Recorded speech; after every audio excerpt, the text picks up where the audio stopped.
আসসালামু আলাইকুম। সবাই কেমন আছেন? সবাইকে শুভেচ্ছা। আমি আজকে এসেছি কবরস্থানে। দেখতে পাচ্ছেন এখানে প্রচুর কবর, আমাদের মেহেরপুর পৌর কবরস্থান।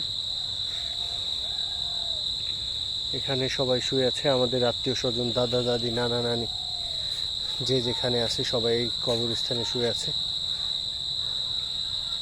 তো এই সন্ধ্যার আগে আগে কবরস্থানে এসেছি মা বাবার কবর জিয়ারত করতে। পাশাপাশি এখানে আরও কয়েকজনের কবর আছে, আমার দাদার কবর আছে। সব কবরগুলো জিয়ারত করার উদ্দেশ্যে মূলত এসেছিলাম। একেবারে সন্ধ্যাবেলা, তেমন কেউ নাই কবরস্থানে, তেমন কেউ নাই। তো যাই হোক, আল্লাহর কাছে দোয়া করি এই কবরবাসী সবাইকে আল্লাহ যেন জান্নাতবাসী করেন। কবর প্রত্যাশীরা সবাই আমাদের কাছে একটাই প্রত্যাশা, তাদের একটাই চাওয়া যে অন্ততপক্ষে বাবা মার জন্য সন্তান এবং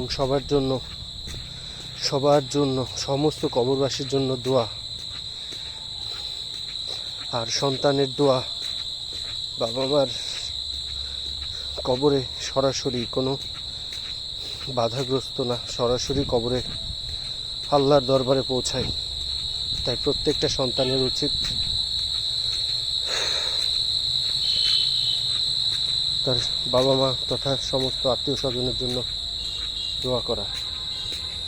আল্লাহ পাক আমাদের দোয়া যেন কবুল করেন, আমিন। আসলে কবর অনেক,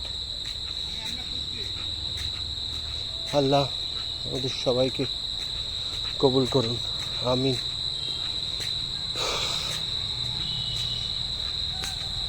আসসালামু আলাইকুম।